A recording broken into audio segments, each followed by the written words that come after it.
Okay, we'll go ahead and get on with our next part of our program here. Before we get started, just a reminder to those online and in the audience, if you want to ask a question, please go to slido.com, slido.com, and enter the code MH, Mental Health, 2017. Next up, we actually have, our most important panel today, which is our panel of students. We are the many faces of mental health. We're joined by our moderator today, Susan Hochman, Assistant Director, University Health Services, the University of Texas at Austin, and Vice President of the American College Health Association. Thank you.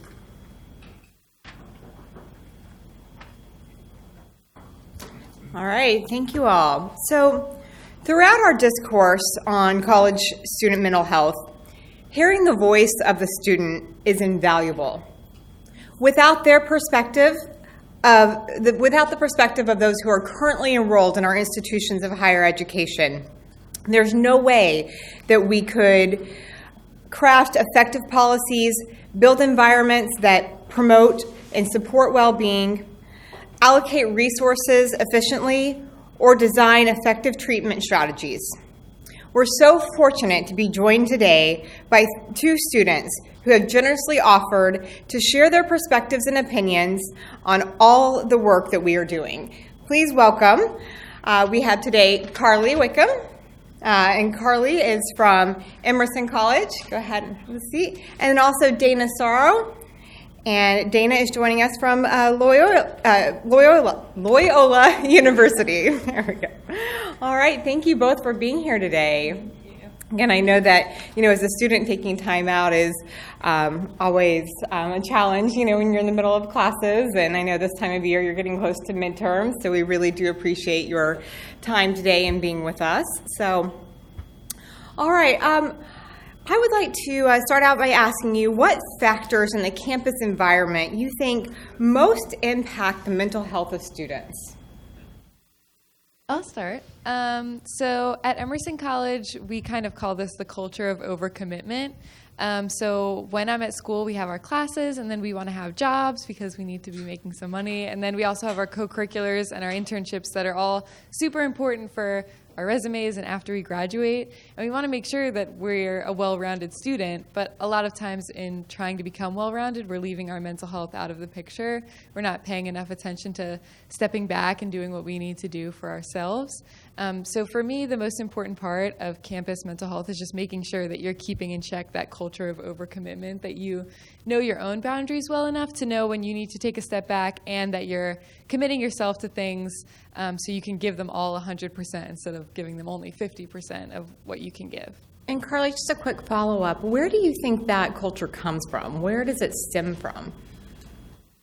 That's really tough. I mean, I think a lot of it stems from just like, I don't want to say campus professionals because I know this room is full of them, but a lot of campus professionals just really urge us to become the most well-rounded students that we can be, but don't emphasize that we need to be watching out for ourselves as well. So we just really want to be the most well-rounded we can be, and we don't want to let anybody down on campus, including, our clubs, our sports, our internships, but that doesn't leave any room for ourselves.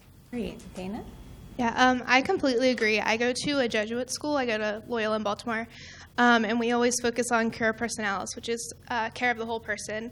But through that, I think that a lot of students, like Carly was saying, we overcommit ourselves. We have sports, internships, clubs, and trying to get the GPA that you want to graduate with cum laude or whatever that may be.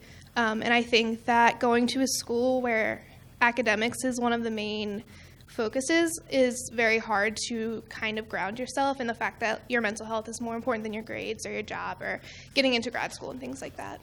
Okay, great. So how have mental health services, or in some cases the lack thereof, impacted your academic success or the academic success of your fellow students? So I work very closely with our counseling center. We have a lot of great people, great counselors that work there, and throughout your 4 years at Loyola, 2/3 of students go to the counseling center to seek services, and most of that comes from stress related to academics. So I think our counseling center is doing a great job of that, and they also are working on the diversity aspect, along with trying to make sure students are taking care of their mental health, their physical health, and their grades. Can you talk more about the diversity aspect? Yeah, we worked really hard to get more diverse counselors, specifically in our counseling center, because a lot of the students on our campus didn't feel comfortable going to the counselors because they were all white men for a long time. So getting people in the counseling center who have more diverse and ethnic backgrounds really helped our population. Great, thank you. Carly? Yeah, I totally agree with what you're saying. For my experience at Emerson, it's been really important because I don't think I would have gotten as far as I could in college if I hadn't had that support behind me. So, when we're at Emerson, we have the triage system in place. So no matter when you call the counseling center, you'll get an appointment within a week of calling. And then it's usually only like 15, 20, 30 minutes appointments, so a little bit shorter. But that way everybody gets seen and they know like how frequently you need to be going back, or maybe they need to recommend you out. So that's been really, really important in making sure that students don't have to wait to receive the mental health care they need. Even if they don't end up staying at the on-campus counseling center, they have resources outside of that, if that ends up being a better option for them. And I know that's been really, really helpful for a lot of my fellow students. Great. Again, I recognize that we are in a room full of some administrators. We have a couple of college health professionals in here, but I hope that you'll both be very candid with us and with the American College Health Association as well of what are we doing well and what are we doing not so well when it comes to college student mental health. So I'm also an RA on my campus. I worked with first years for 2 years, and I was involved in a lot of crisis situations with a lot of suicide ideation. And one thing that I noticed my campus needs to improve on is the crisis intervention. Their strategies and the way that they approach students who are feeling this way doesn't always work out well and causes students to become more irritated than to get them the help that they need.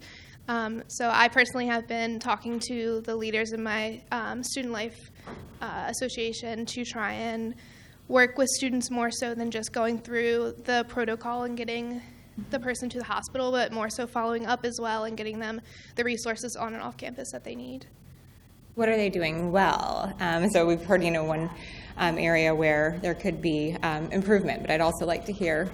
I think through RA training, we're doing a lot more with suicide prevention, and we're doing a lot of general mental health training now, which was very different from when I first became an RA. So that's something that I'm really proud of our school for doing. But we also have really strong ties to community mental health organizations. We work really closely with our NAMI Association Baltimore, and the Counseling Center just does a really great job of referring students to resources they need. Great. And Carly? Yeah, I have to say when I first got to school that the mental health resources weren't all that they could be, mostly because a lot of the mental health policies that we still had in place on campus were very, very outdated, which hindered a lot of students from getting mental health help because they were afraid that their on-campus housing could be at risk, or that some of their coursework would have to get dropped or something like that. So something that they've done really well is started listening to the student body and what we need. And just in the last 3 years, or 3.5, 4 years that I've been at Emerson, we've been able to upheave all those policies and just make them a lot more up to date, make sure the students know that they're not at risk of losing any part of their college experience if they need to go seek help. So yeah, they've been really good at listening with open ears and open arms. So you both have given some great examples from your institution. Can you speak to, at a national level, what you think is going really well with the conversations we're having around mental health, and then again, some areas where you could highlight for us that maybe some light bulbs for us of, we should really think about this direction. I just had a thought and it's gone. No, I think that nationally, what's really good that we're doing is that we have a conversation started, because when I was in high school looking at colleges, it didn't really seem like that was the case. I never heard anything about on-campus counseling services during my school tours unless I was specifically asked. They didn't really want to broadcast that side of student health, whereas if you go on school tours, you always hear where's just the health center? What if I need a checkup or a flu shot? So the fact that we have a conversation started, I think, is really important. But I still know and have friends that go to school all across the country where their counseling centers and being in them and being seen near it is very stigmatized, and they're afraid, I don't want to go there because my friends are going to see, and they don't know that, what this is all about, and they won't know that I'm okay and I'm still their friend even if I have to go to the counseling center, and that still hinders a lot of people from wanting to go. So I think just creating a conversation that's more fluid on campus about how you can go to the counseling center, for something as serious as suicidal ideation or for something as small as stress management of your everyday life. It's not just for people who, really, really, really need it in a life or death situation. I agree with that completely. On our campus, a lot of people know about the counseling center, but I don't hear a lot of people outside of my psychology group who utilize the services. And there's a lot of stigma coming from, I guess, the higher ups on our campus, because things like when we have signs about suicide prevention or mental health on campus, a lot of admissions counselors ask them to be taken down because it influences the amount of students who come to Loyola because of factors like the 11% of students who think about suicide throughout the 4 years. So I think having discussions and trainings with people who are administrators, class deans, and just people who have more contact with students would really help promote the conversation. Great. All right, Carly, you mentioned one of the barriers of accessing care being stigma. Can both of you speak to some other barriers that you think students experience when seeking help for mental health care? I think one of the biggest ones is just money. My counseling center at my home university currently only has capacity to see students for 6 sessions per year, which is just not enough if you need to be seeing a counselor on a weekly basis. And after 6 sessions, if they think you should still be seeing help or you feel like you should still be seeking help, they refer you off campus. And a lot of students, myself included, don't really know how our insurance policies work in accordance to that. Even if we have school insurance, we don't know how much we're going to have to pay out of pocket. And especially for students who can't speak to their parents about things like this, parents who highly stigmatize mental health treatment, they can't even go home and ask their parents, what kind of copay am I going to have to pay? Who's in our network? So it can be very isolating, the money aspect of it that no one really wants to talk about. Thank you. Yeah, I have a lot of students on campus who have said the exact same thing that Carly has. But one of the things our counseling center and I have been discussing is getting students to their off-campus appointments, because I've had a lot of students say they can't afford to take an Uber there when they're having treatments twice a week, or trying to get a shuttle or something to the appointments because money is a big thing, and a lot of kids in Baltimore don't have a car.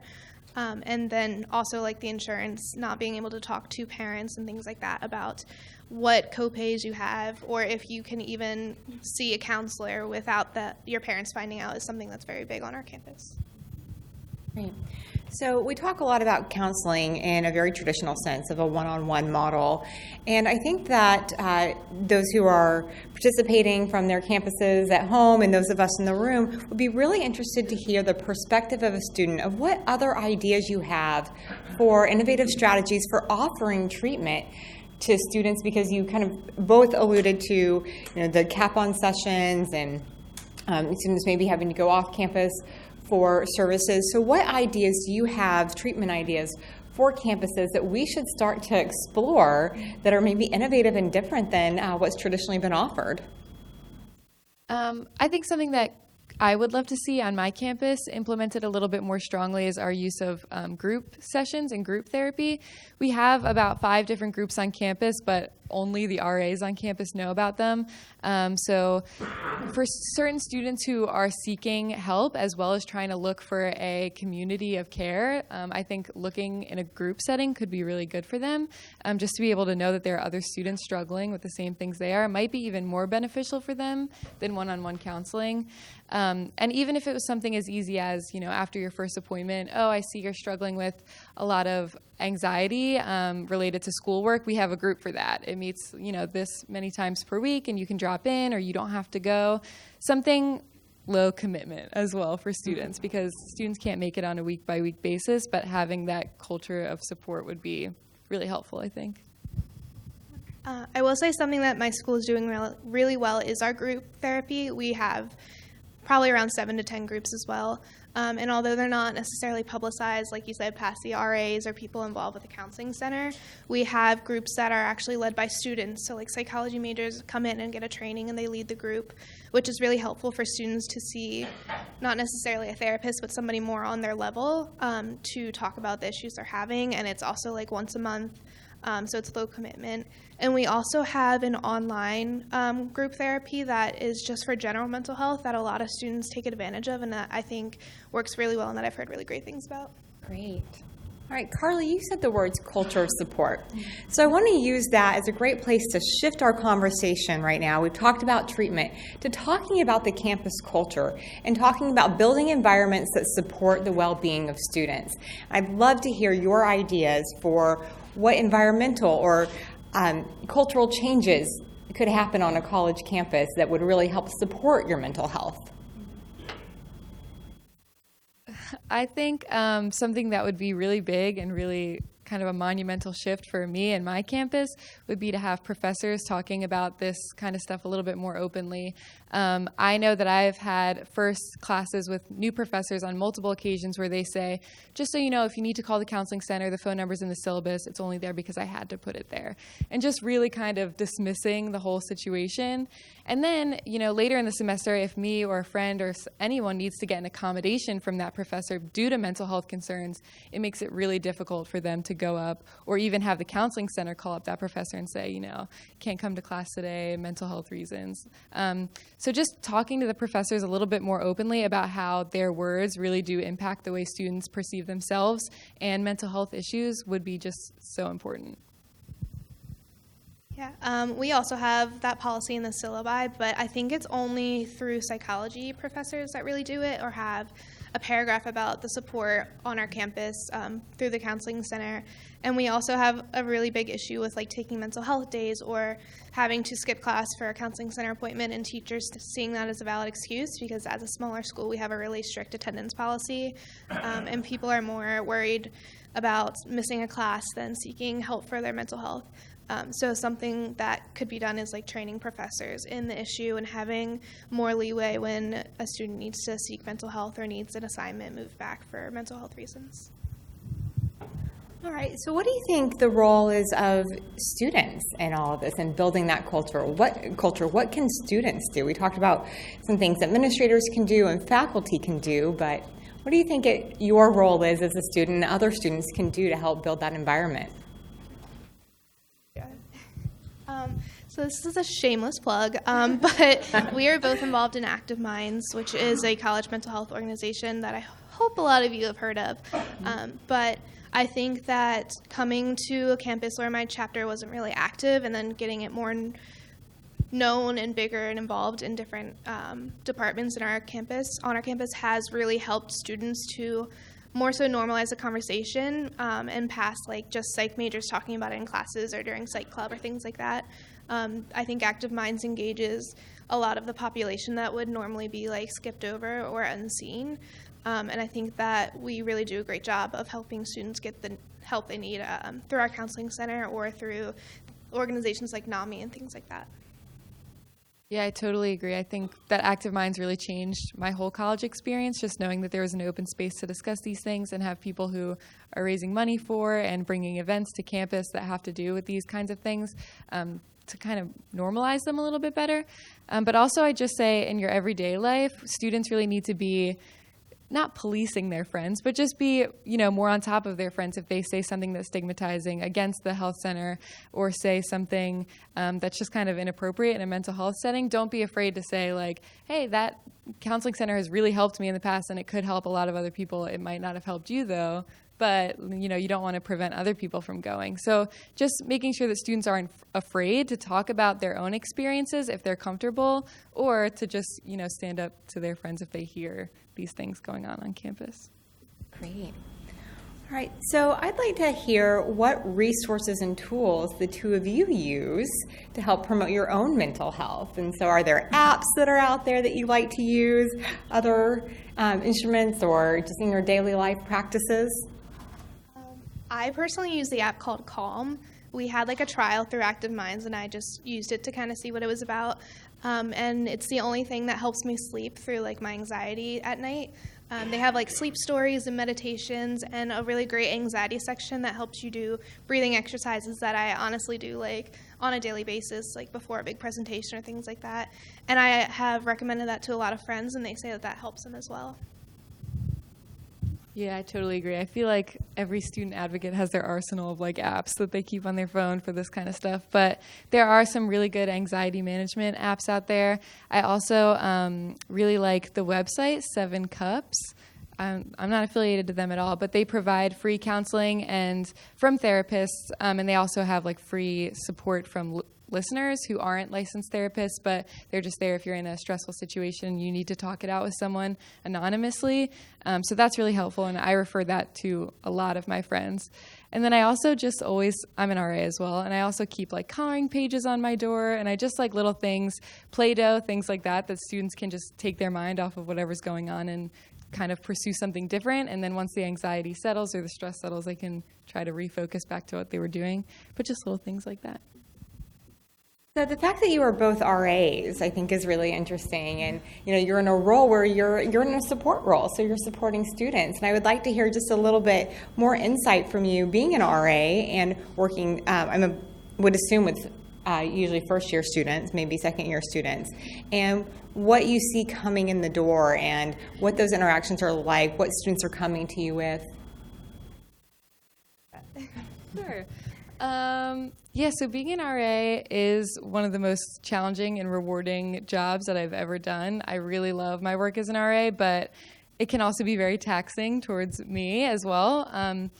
But I think the biggest thing about being an RA, and the biggest thing that I see, is that people just don't know what's available to them on campus. And even if they are, they're afraid to seek it out themselves. So I've walked so many students to the counseling center and just gone with them and sat with them and things like that. And also just referring them to, even if it's not the counseling center, to other help on campus. So if it's academic stress, it doesn't have to go straight to the counseling center. It can go to the Writing and Academic Resource Center. So just having someone like an RA on campus who knows every single office and knows the best way to funnel students is really important. And I think if everyone knew their resources when they got on campus, it wouldn't be as stressful for the RAs. But yeah. I completely agree. I also used to have like a binder of every resource on campus and different clubs that I would leave out at my floor meetings, and people could just like casually like walk to it and look through it. And I also used a lot of my Active Minds resources at my floor meetings, so I made sure that every one of my first year students had a book on like mental health in college, and then a suicide prevention hotline magnet to put on their fridges. So little things like that, and like Carly said, recommending people to the counseling center, but also normalizing it. So I would use a tactic like, I have a friend, Aaron, at the counseling center. He's really great. Like, I can walk you over and we can chat with him. And he's actually told me that he has like a lot of random people come see him that he has no idea who they are, but he just assumes it's from me. So it's a technique that actually works. And just little things like that really help the students, especially first year on campus. Wonderful. So you are both advocates and involved with Active Minds. I'd like to hear about how you got involved with Active Minds, how you became advocates, and what you think we can do to breed other advocates on campus, for student advocates for mental health. So I heard of Active Minds my freshman year, but I was still dealing with a lot of self-stigma associated with mental health issues, so I didn't join until my sophomore year. And I think that's something really big that Active Minds helped me with as well, is like normalizing and realizing no one has to feel like self-hatred towards themselves for needing to receive help whenever they need to. But Active Minds has just been so amazing in bringing speakers to our campus and normalizing these events. Just seeing them around campus is really helpful. Even though we don't use them as like a counseling group, they're not a peer counseling group. They're more of like an advocacy group to show people, basically to just start the conversation and change the conversation. And I really think my work with Active Minds is what brought me to apply to be an RA, is because I just wanted to bring that to be more accessible across our campus. So I actually started with Active Minds after I lost a friend to suicide in high school. So my guidance counselor asked me to start a chapter in my high school, so I was like one of the first high school chapters, I guess. And so I was doing more smaller scale things, just trying to educate the students and focusing on like anti-bullying things in high school. And then I came to college and was just like so surprised by the amount of people who like secretly wanted to be involved and help, but like didn't have the, I guess, the support system and the people around them to help them get involved with Active Minds. So a lot of Active Minds people in my club are my friends or people that I know through RA, things like that. And I think Active Minds does a really good job of destigmatizing the conversation, but also educating our campus, because we use a lot of resources and statistics that are specific to our campus. And that really helps the students to see that other students are struggling and it's not just them, and that people like RAs are involved, or just like psych majors, and that it's not like you have to have a mental illness to be involved in the club. I want to go back to something that was mentioned earlier when we were talking about your roles as RAs and how you both have toolkits. You have books of resources, you direct students. Aside from that, it sounded like that students are not always aware of the resources that are available to them on campus. And so if they don't have wonderful RAs like the two of you, then how are some ways that we can make sure that students are aware of those resources and are connected to them? I think that's a really hard question to answer, just because going back to my college experience as a freshman, you get there and you get stacks and stacks of paper with all these different resources, and you put them in a bag and then you throw them out because it's too overwhelming to look at. And so I think that these things need to be more built into the college experience, not opt-in.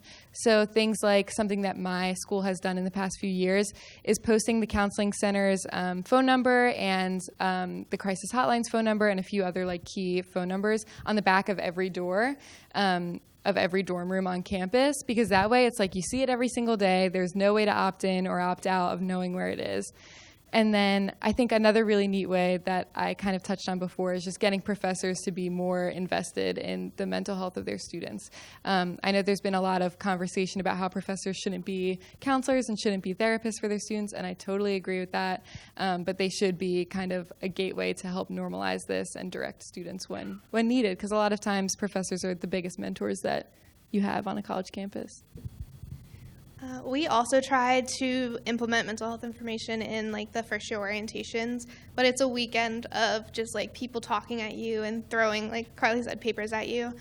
So one thing that we're working on is kind of talking to the first year class directly, because at Loyola we have a program called Messina that all first year students are in the same class together for the first year, and they have a Messina director who is a professor, and then they also have an evergreen, which is just like a student leader. So going into those classes, I have an extra hour a week for just like talking about mental health, or they help them like with registration and little things like that. So talking to students on a level where it's just like more normal and it's literally built into their day, like they can't really get out of it, is I think really helpful and could be implemented on other college campuses. Wonderful. So Devin just let me know that we've had about 5 questions that have started to come in from our audience participating off-site. So we'd like to hear some of those from Devin. Sure. First question is, you both are very involved students. How can we engage the average student who isn't involved in these chapters or different organizations or serves as an RA? I think that that's one of the beautiful things about Active Minds, is that it's not just for the chapter members, it's for everyone on campus. So they can host speakers that are free to the public to come and see on their campus, and that doesn't involve going to a weekly meeting. It's just kind of like, this sounds really interesting, I'd really like to do it. Also, I think as an RA, we host a lot of programs, and a lot of the programs involve free food, because that's the best way to get college students to come hang out with you. And so I think putting more of an emphasis on hosting programs that are about serious things like mental health and wellness in a fun, framed way, than just doing things that students would find fun, like a Mario Kart game night. Like that's cool too. But weaving some of this important information into that could really help the average student. One thing I've actually done recently is going to floor meetings and talking about Active Minds and just the resources on campus, but also with Active Minds having like tabling events, a lot of like flyers or just little like come take a picture and like tell me why mental health is important. Those events really engage the more reserved students and the students who aren't necessarily involved on campus, and that's how we get the word out on our chapter or on our campus. This is a little bit of a follow-up, but what supports does your campus provide for older adult or non-traditional students who may not live on campus? I'm not sure my campus offers that at all. So that's not good. But I know that because we have the triage system now, it has been opened a lot. It has become more open for graduate students to go into the counseling center, and I'm not sure if they treat them there for the same 6 sessions like they do for undergraduates, but they will reference you out, and they'll help you figure out what counselors are in your network and that kind of thing. But I'm not sure that on campus we offer too much for non-traditional. Yeah, I agree. I think besides being a graduate student, you don't really have the resources if you're a non-traditional student, which is something that I actually never thought about until now. Now I'm going to go ask at my campus. But I don't think any traditional or non-traditional students really have support. This is a little bit of a follow-up question earlier, but one of you mentioned the difficulty knowing that what your insurance covers. Have you gotten help from your counseling center about that, and do you think it would be a helpful service?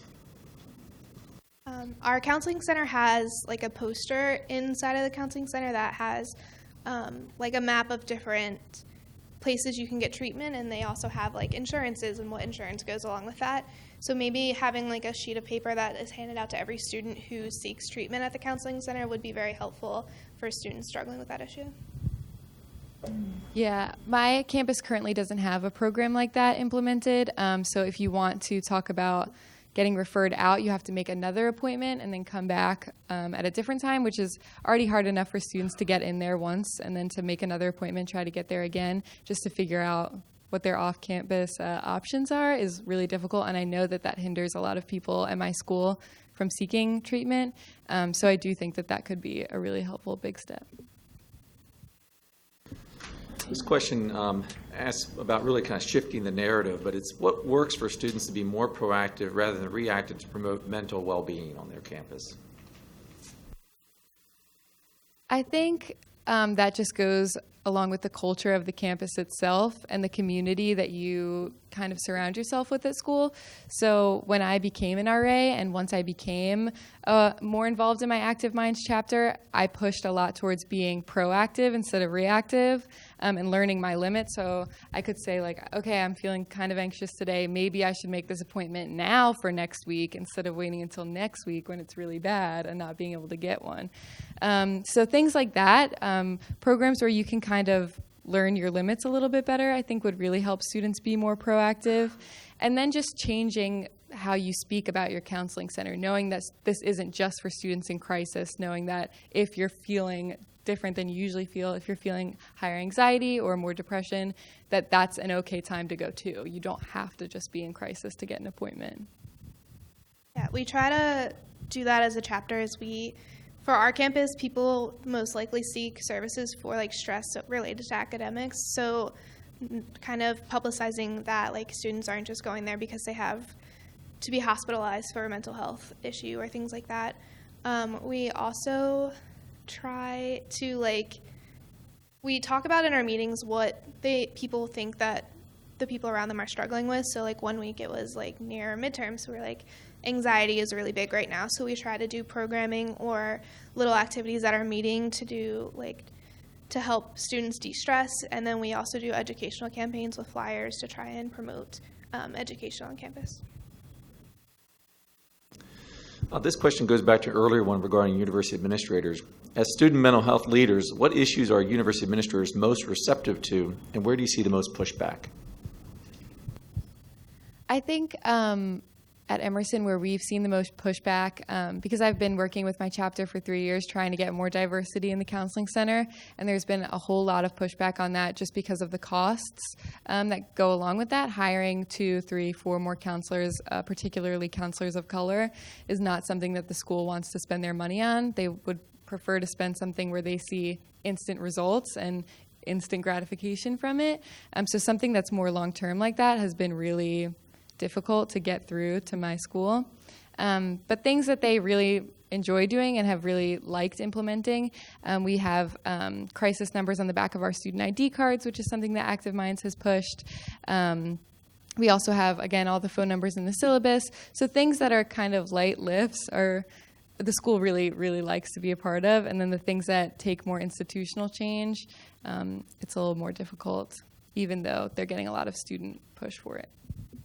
Yeah, I completely agree. Our campus, for some reason, is very stingy with money, even though it's $60,000 a year to go there. So a lot of the money goes towards sports because we're a D1 school. So trying to do programs for Active Minds, we have zero budget. I get a lot of pushback from SGA and from higher ups about giving us money for programming or for them to pay for us to go to like the national conference or things like that. But our campus is also very like hush-hush about the issue of suicide. So we've never been able to really hold campaigns like we have a Send Silence Packing campaign through Active Minds, which kind of publicizes the 1,100 college students that commit suicide a year, die by suicide. And just trying to do campaigns like that, my campus is very not supportive of. I've met with like deans and people through the counseling center. So just, I think having an open conversation about that would be really helpful because I've tried for 4 years and I've still never seen change. So that's just like one thing Loyola is very specific about. So the National College Health Assessment, which is a survey the ACHA puts out regarding student health, names the top 3 impediments of academic success equal stress, anxiety, and sleep. What is being done on your campus to assist students with sleep issues?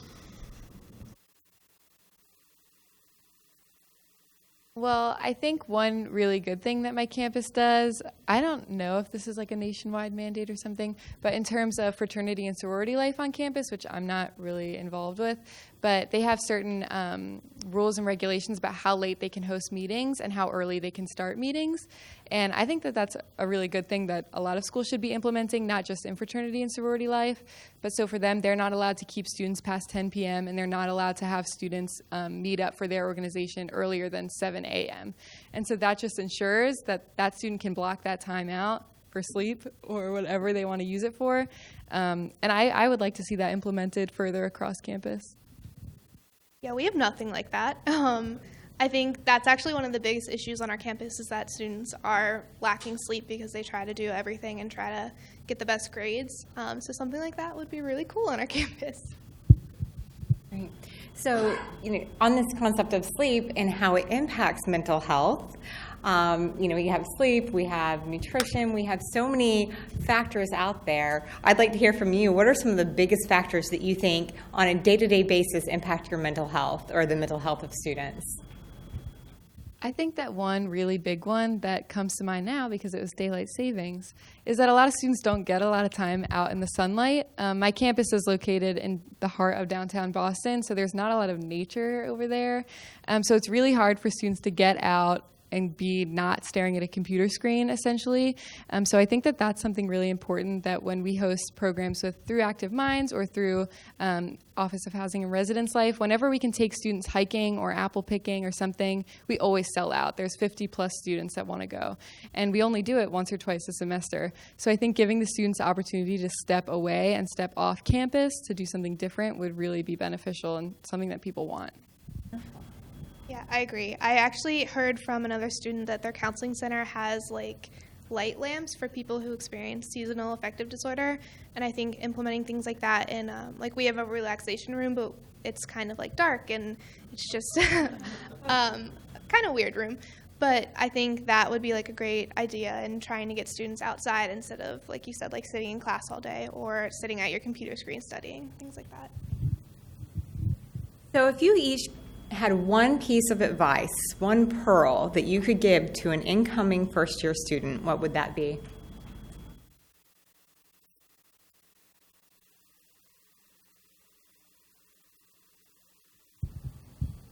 I think I would say that this is something that my personal mentor, Ashley Cunningham, always told me. She won President of the Year, Chapter Member of the Year. She won something.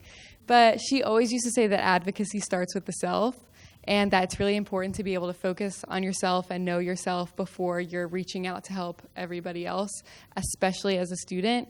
It's really, really important to kind of learn about yourself through this experience and learn what works best for you and then start reaching out. Mine is kind of similar to Carly's, but I would say just use your voice. A lot of students think that their voice doesn't matter, that them saying something to their professor won't make a change, just things like that outside of mental health, and just trying to, like you said, figure out like what works best for you or advocate for yourself is very important. And first-year students, I don't think, have the confidence to do that yet.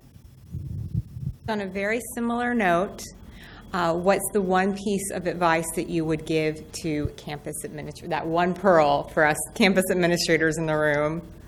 And we've got one more question after that, so we'll keep it short.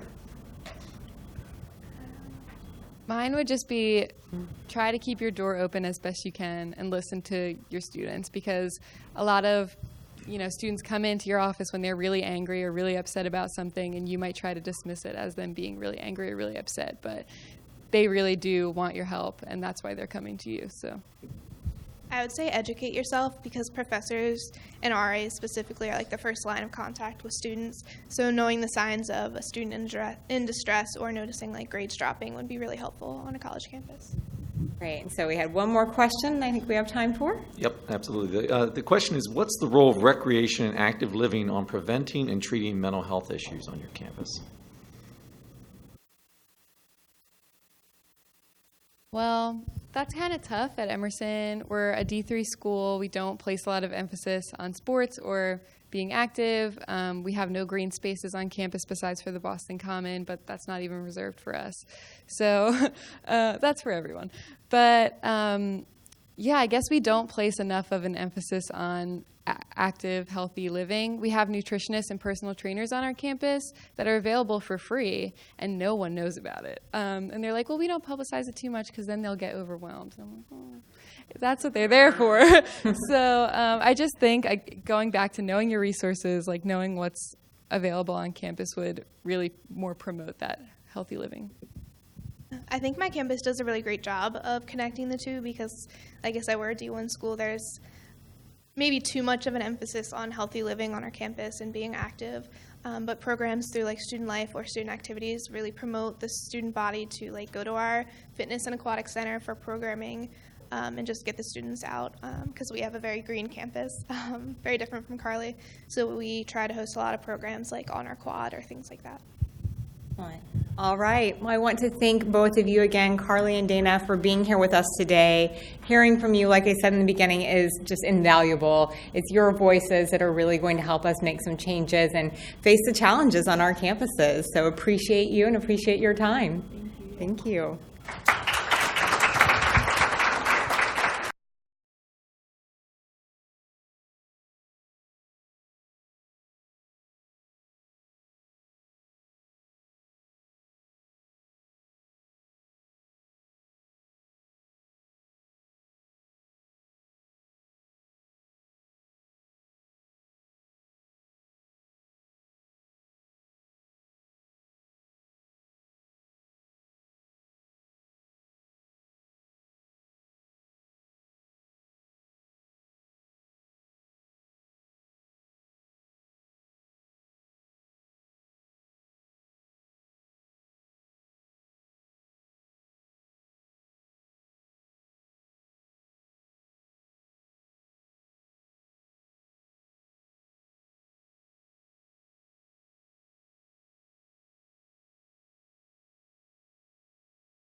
Everybody gets to make a case. That's how we were able to increase the number of counselors on our campus. When Benex started, there were 1 person, and now we have 9 total. So every year over the last 9 years, we kept adding. That means they made a really good case, and it shows the need for it. So we did increase the funding for it. When you ask about one-time funding, we are a campus of 12,500 students today. So you always have to keep some in the reserves to take care of this funding when these sudden things happen. My bigger challenge as I see into the future of higher education is the free speech movement that has taken over. And I always say, hey, I'm all for free speech. I want the left speakers, the right speakers, and come talk to us, but I can't afford free speech. In terms of security and the cost it takes to bring the speakers on campus, I would rather give that money for scholarships. So you're going to have these special instances that are going to happen, and you have to figure it out. And this is no different in that sense, that you have to provide it. This is more funding as well as innovative way of doing it. Our director of mental health is really working on a train the trainer program. That means, how do you prepare others? How can you help faculty see that some student is at risk, and so they can kind of go and help those people? So you can stretch the dollars as well by being a little bit more creative and innovative, and really expand the services by including other people in the process. Yeah, well, I agree with all of that. Something a little bit more mundane. I think each school probably funds their services in different ways, and you have to think about sort of revenue. But just a problem that we had that goes to sort of helping teach responsibility is that with the backlog and the demand for counseling, we were running into a problem with students who made appointments and that didn't show up, and which creates problems for not only our counselors but other students who desperately need those services. So what we're implementing is a fee for those who do not give us 24-hour notice if they don't show up for their counseling session. It's not a punitive fee. It's fairly minor, and it's not going to help solve our revenue problem to support this work. But I think it does send a message to those students that if you schedule appointments, that's people's time, which is a drain on our resources if our counselors are not being used effectively, and certainly it also affects other students who desperately need those services. And then in our final 2 minutes, I'll give a very easy topic for you that you can wrap up quickly. Board of Trustees and Board of Regents.